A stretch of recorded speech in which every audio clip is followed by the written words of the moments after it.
Hello, I'm Jack Notrades and I'm learning to cast Dota 2. Hopefully I don't put you to sleep. Welcome to another high level pub replay.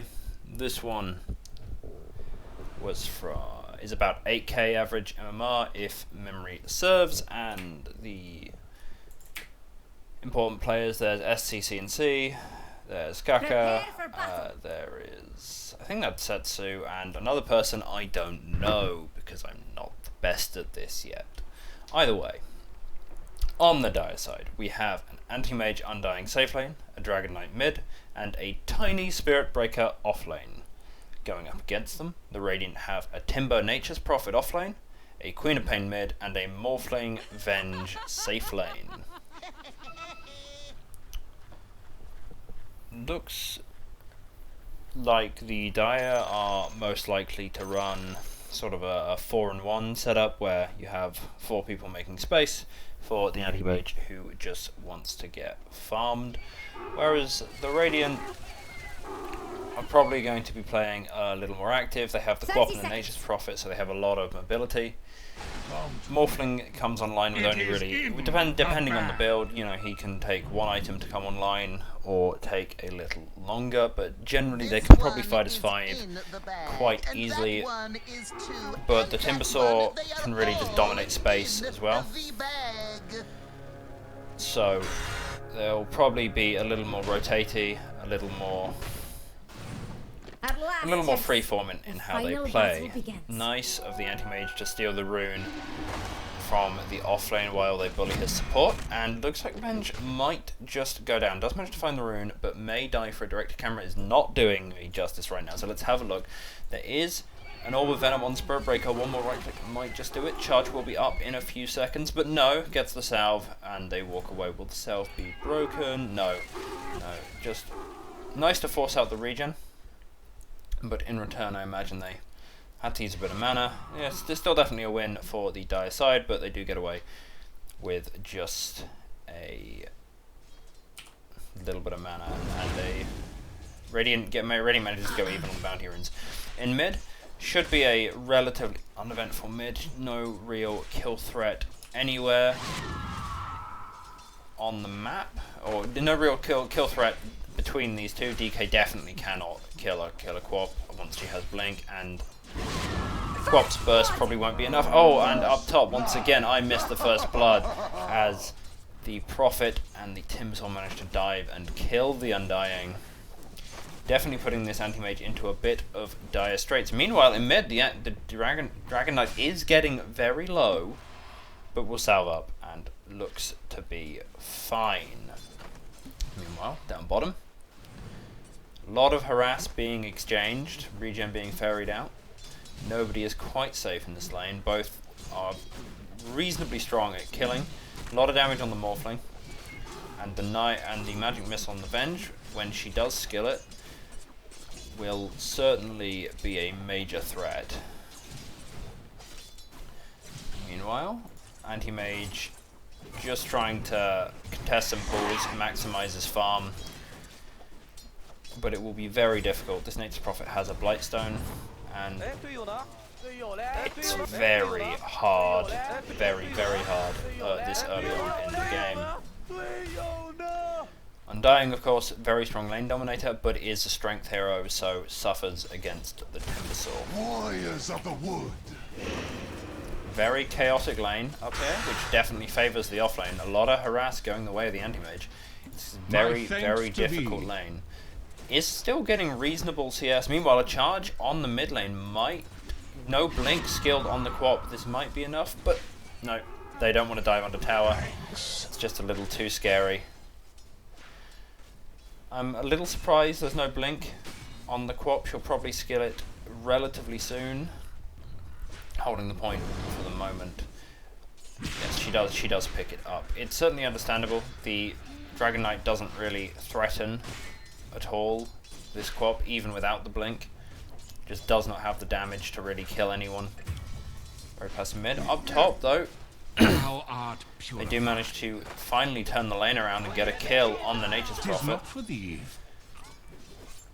making a lot of space for the anti-mage to farm. The lack of mana on this Timbersaw is really going to hurt, because, I mean, without his spells, he does hit like a very wet piece of tissue paper.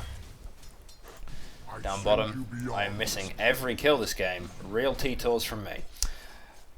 Nice ward setup by the Diet, just allows them to catch off the Venge. At least that's what I'm assuming happened. Mid, there's a ping, maybe something's happening.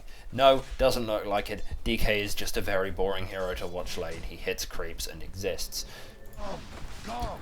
Up top, Dyer can now posture a lot more aggressively as Timber has no real resources to work with.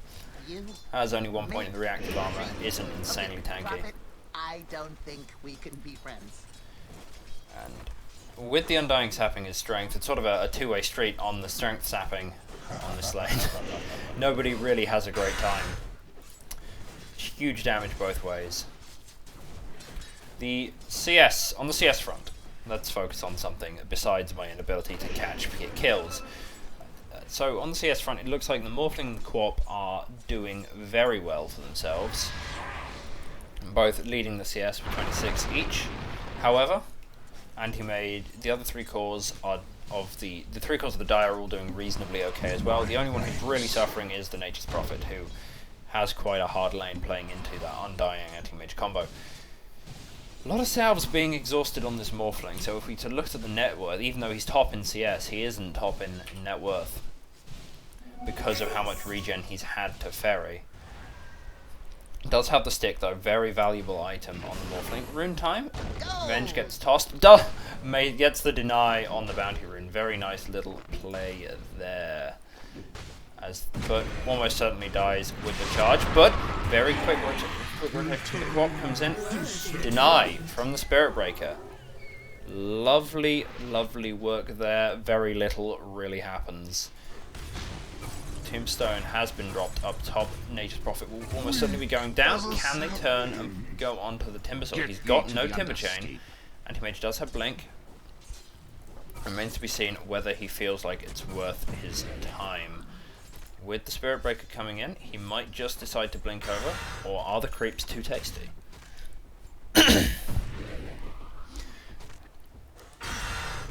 Yeah, it looks like nothing will particularly happen. Very, very tanky Timbersaw, well, by his nature. And the Undying, who can reduce that tank, it's a two-way street in this regard. They might be a little more... Does manage to grab the Undying with a Whirling Death at the end there.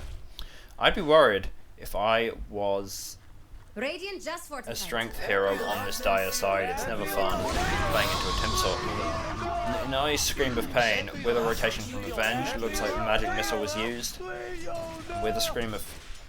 Not the scream of pain, it's the Sonic Wave. With the Sonic Wave, the pure damage, the huge nuke, they do manage to bring down that DK, which is quite a big kill. It's almost always very hard to bring down a DK in the laning phase and beyond. Very tanky with that Dragon Blood passive of his, though admittedly it does do a lot worse against magic damage than it does against physical right click. And you can see he just comes straight back to lane and continues. A lot of damage going his way actually. The magic is very effective and the Co-op is right clicking very hard at the moment. Really starting to pull ahead of the Dragon Knight in this mid lane hugely. If we look at the net worth, a whole 1,000 gold ahead, which is quite surprising as Dragon Knight normally always gets his out of mid lane. Very simple mid to play in a lot of ways, and very hard to feed on, and to not, you have so much HP to use as a resource for getting last hits, and reasonable base damage. Once again, with the Timbersaw going in, very good against the Dragon Knight. With that strength reduction, they find him again.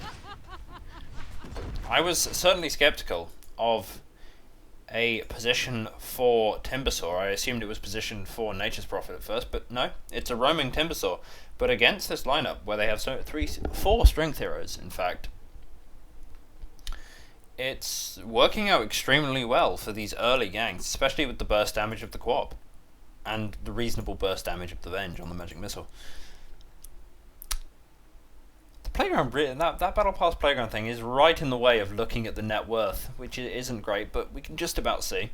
Morphling and Anti-Mage are roughly even. Morphling has picked up his Morbid Mask, so can definitely start to jungle reasonably efficiently without so much fear now. And we see him going the waveform build, getting those points in waveform. Allows for much quicker clearing of the jungle camps than the adaptive strike. Doesn't even get a value point in it yet. Really wants that efficiency in that farm early on. Dire's middle tower is under attack. Should see him bring out quite a few clarities this game in order to achieve what he is. Morph into the tiny, toss up, and a dive in. The global TP of the Prophet is very nice for securing these kills, but I doubt it was needed with the two supports there. And they do pick up a very clean kill onto the tiny, and almost certainly will take this tower. Doesn't look like Dire are even interested in turning up to this one. Instead, Anti-Mage will be pressuring up top, trying to work towards his Battle Fury. At the moment, he's not exactly a very useful hero. Really needs a Battle Fury and another item, typically Manta style, and even then you tend to want Basher or Abyssal before you really commit to a fight. In this game, Basher and Abyssal are going to be the very big items, because this Quap is very scary. Looking for another kill on the Dragon Knight. Sonic Wave is committed. Didn't even truly need it, and he will be brought down. Timbersaw moving on to the Spirit Breaker there. Just absolutely demolishing them. Tombstone taken down before it can even really begin to work its magic. Very unfortunate decision for the Spirit Breaker to charge in there, but it had little other choice, being already behind enemy lines. Does lead into another quick tower for the Radiant. And a mass TP out in order to grab the farm up top and start to look to pressure the final tier 1. Already a 4k lead for the Radiant. This Timbersaw is working its magic very, very well. The attribute reduction on Whirling Death is just cutting through the HP of these 4 strength cores. Strength cores? Heroes! God, I hope I learn to speak at some point during this series. Dire's top tower has some probably help, and well, that's turning up. Well, I can't be bothered to edit, so enjoy some swearing, people. Yeah, a mate of mine has been skyrocketing up the MMR because the game has decided he's a smurf. Quite funny, really. But back to the game. The Anti-Mage is just trying to dodge fights. He did turn up to that mid-fight, but that was definitely not something he wanted to do. He really wants to get his farm together. It does look like they'll be trading off safe lane tier 1 towers. Nothing either side can do to really stop this. Spirit Breaker tries, but he is punished for his folly, as seems to be tradition at this point. He has continually sort of tried to get something done and been killed for it over this game. Anti-Mage is keeping up in the net worth. He's only about 500, 400 gold behind the Morphling, but the problem is the rest of his team, with Dragon Knight not really having a game. 2 bracers, probably has his power treads on Courier, and looking towards the Blink Dagger. Really not very useful at this point in time. Strength 8 is a problem. Charge onto the Quap, but nothing will come of it, because they have a real lack of lockdown until this Abyssal Blade comes out, and the Blink Dragon Tail comes out as well. I am surprised there's not a value point. It would be very nice to lock down the rather elusive heroes of the Radiant. Nice swap in, Whirling Death, Chakram, just absolutely obliterated. Dragon Knight is not having a fun game at all, and as you always see at high level, pick off into a tower.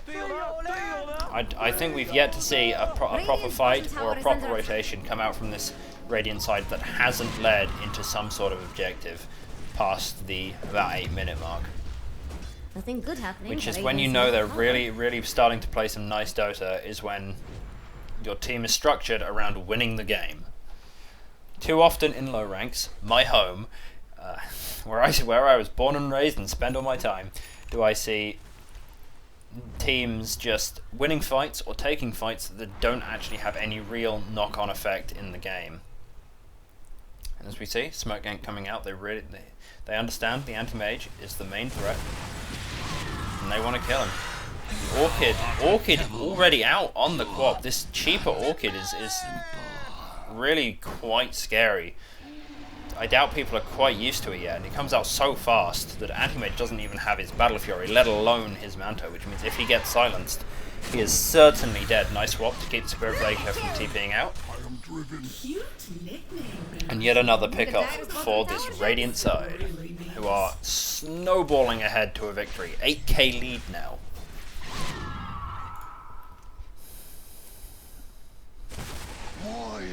No, we've seen a pick-off on the Anti-Mage into the Spirit Breaker, and you see they're posturing around this middle tower. They've taken control of the triangle, and they're looking for another kill, and then I have no doubt they will be trying to find a tower off the back of this. Already pressuring it by cutting the waves behind it. Does get a charge in with a tombstone down. Isn't going down, but a lovely Sonic Wave finds 2! And that is the Dire's attempt to salvage this completely scuppered. Anti-Mage is getting farmed during this time, and he does have a Mana Void. Oh, and he manages to pick off the Quap. That's a huge kill. 500 gold going his way. Can he get the Nature's Prophet? Does have a blink up. Will blink forward. Will Venge follow? Almost certainly. Doesn't have Magic Missile up for another couple of seconds. Blink. Tiny will pick it up.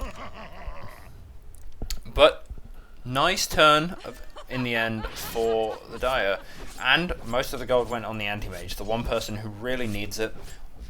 Really closing in on the Battle Fury now, only 100 or so gold left to go. But even while that was happening, the Morphling was pressuring this tower here, the Dire off-lane tier 2, and did manage to find it. He's going Manta first, almost has it finished up.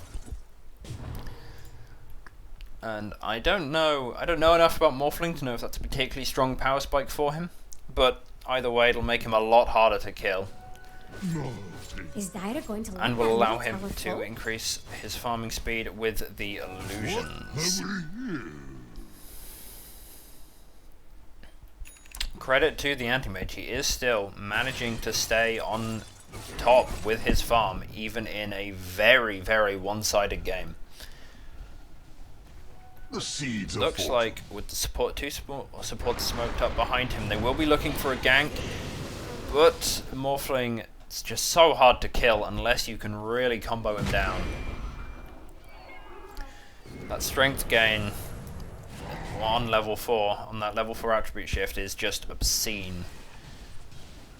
Very valiant attempt, almost got it with the Tiny, but just doesn't quite have the levels in the combo, or rather, I suppose it's max level, so I guess it's just a little shy. A little unfortunate. Once again, Timber +1 takes down the Dragon Knight. But in return, Vengeful Spirit is found. They'll take that all day, as they do find a support on the back of that. Very brave of this Anti-Mage to just be farming or right next to the entire Radiant team, but it seems to be working for him. And now Radiant move on to pressuring another tier 2. This will be the last non-high ground tower. Tiny comes forward, and he manages to combo up the Morphling. Morphling did not expect that, but Tiny may pay for it, but that's absolutely worth it. Position 4, or even 3, I get a bit confused with Tiny sometimes, for the position 1 Morphling. We'll take that every day. Unfortunately, they won't manage to find much more. Sonic Wave comes out, doesn't actually get anything, but looks like they will not be stopping there. What a Mana Void! Once again, fights have been turned by this Anti-Mage jumping in and grabbing a Mana Void. Doesn't seem to have really changed the overall flow of the game yet, but if this keeps happening and keeps adding up, it will eventually really turn the tide in the game. 2,000 gold swing right there, and almost all of it will have gone to the anti-mage, who is now top net worth.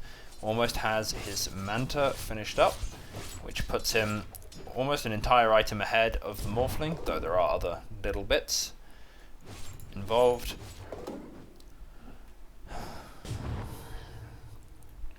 Certainly, the entire game now is riding on the shoulders of this anti-mage. The next core on his team has half his net worth, give or take.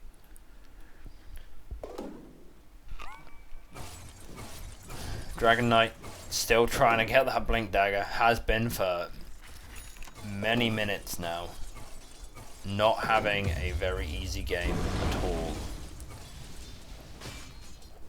Dire are scanning for enemies. Meanwhile, Morphling playing aggressive with most of his team behind him. It's looking like a very difficult game for the Dire to turn around, but with enough gold on this anti-mage, it is possible. Morph turns into the DK, should get the Dragon Tail on now, does, and that will bring down the unfortunate mid laner once again. And here's a fortification from Radiant. Unfortunately, Undying at this stage of the game does not really do enough. Very much is a support that needs to win the lanes and then snowball off the lanes to retain his advantage and be in a he's a very team fighty support, but as the game scales on, his abilities don't feel like they scale with him brilliantly well. So it's a hard life to be an Undying in this game, where you're so behind. Radiant are scanning for enemies. Anti-mage being very greedy, trying to farm all the way in the Radiant base. Does get caught for it, but won't get punished as he manages to counterspell the magic missile. Spirit Breaker comes in to help and pays for it with his life, but is your life really worth that much when you're saving your anti-mage, the only hope that you have? I don't think so. The game really has slowed down for the moment. As all Dota players know, pushing high ground is horrific and just generally very difficult. So I would not be surprised to see the Radiant try and secure a Roche before Roche and put it on the Morphling, as well as, you know, as many items as Morphling feels he needs until he's comfortable before they actually threaten high ground. The only problem is they are on a bit of a clock. Morphling is a very hard carry, but Anti-Mage with a Battle Fury farms criminally fast if he is left unchecked. And if Morphling decides to take a little too long before he feels ready, then it may just cost them.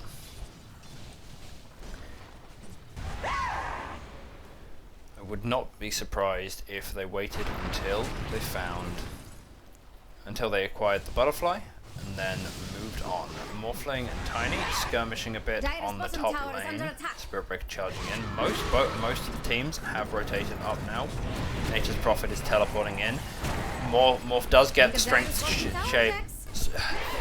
shift off before they manage to really lock him down, and a nice Venge swap out will get him out of danger for the moment. Scream comes in, doesn't quite pick up anyone, but Tiny will be found as a result of this.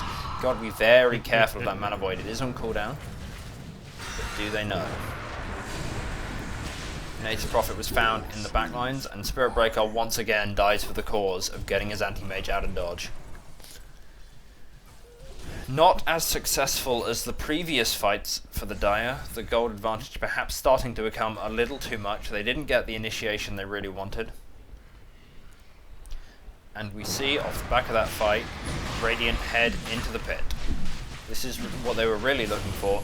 Nothing to do with items, they just didn't want a 5-on-5 fight in the Roche pit. That often ends horribly for the team in the pit. Roche falling very quickly. And now Aegis is picked up. This game has become much harder for the Dire side.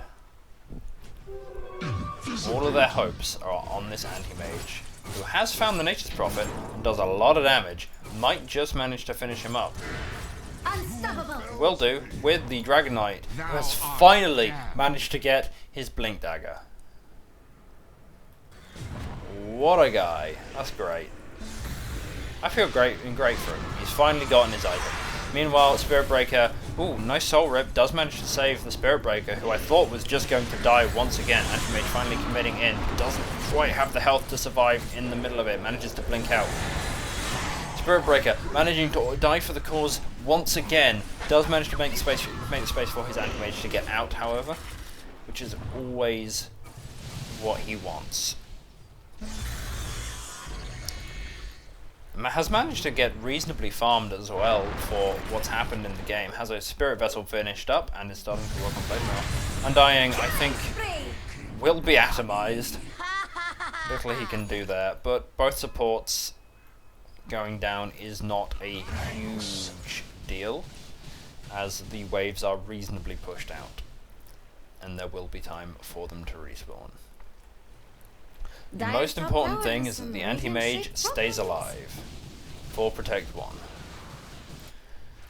Even if that one is running around in the middle of all the enemy heroes.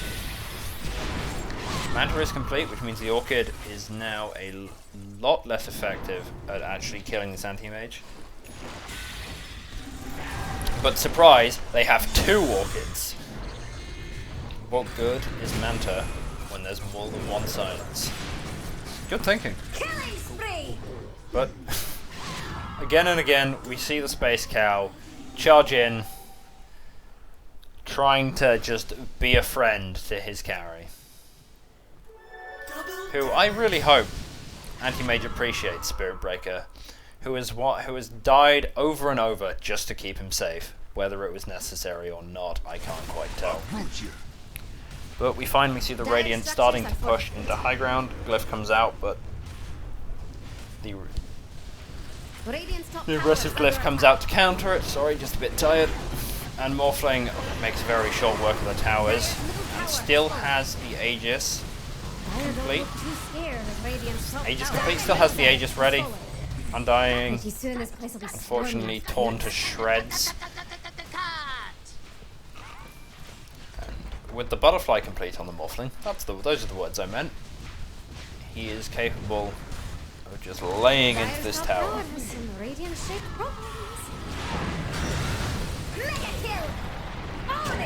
Nice. Well, terrible start from the Dire for that fight. One of their cores gets picked off immediately, and Anti-Mage sort of hits like a wet flannel against some of these heroes, and then just has to jump straight out of dodge. Tower will fall even through back door as Anti-Mage rushes to cut the wave, the only sort of strategy that you can really employ when you can't fight. The seeds of fortune. You can't take any kind of 5-on-5 fight even with the high ground advantage. You just have to make sure those waves never reach your base, which is doable on Anti-Mage, but it certainly is risky, as if he gets caught and killed, buyback is forced. If he doesn't have buyback, game over. 18k net worth lead now for the Radiant, scanning for enemies. And the Morphling is working his way towards the Daedalus. Looks like Undying may once again be shredded here, and he is. Even gives them a tombstone for their troubles. Nice 200 gold for the profit right there. A scan from Radiant. Dire's bottom tower is under attack. Meanwhile, the other cores of the Dire, fortunately, don't look much like cores. Dire's bottom tower, Jax. Spirit Breaker really just getting bullied this game. Kind of brings it on himself, charging into it, but bullied nonetheless. Radiant gotten a creep wave into the Dire base, and those barracks will not stand for long. Morphling simply will not abide them, and so they will come down. Tiny attempts to get the combo on the Morphling, but he survives with just a tiny bit of HP. Anti-Mage looking for the backlines, but is killed. Buyback will be forced. Nice swap on the Undying, brings him into the middle of certain death, as Megas will undoubtedly be achieved here. It is looking quite grim for the dire side at the moment. I don't see much of a chance for them, but it was an admirable effort to stay in the game. Is Dire going to let that middle tower fall? However, I think lanes just did not suit them Ooh, well Dire's enough. middle tower didn't last long. Dire's middle They tower really is got under rolled attack. in the lanes. Some nice rotations came out Dire's middle tower has fallen. from the Venge and the Timbersaw and just crushed the other two cores that went the anti-mage. And even the anti-mage didn't have the cleanest game. Spirit Breaker charging in, as he always did, right at the end there. It was a well-played game, certainly by the Radiant, and a valiant attempt by the Dire. And won't I look like an idiot if those Steam messages didn't show up?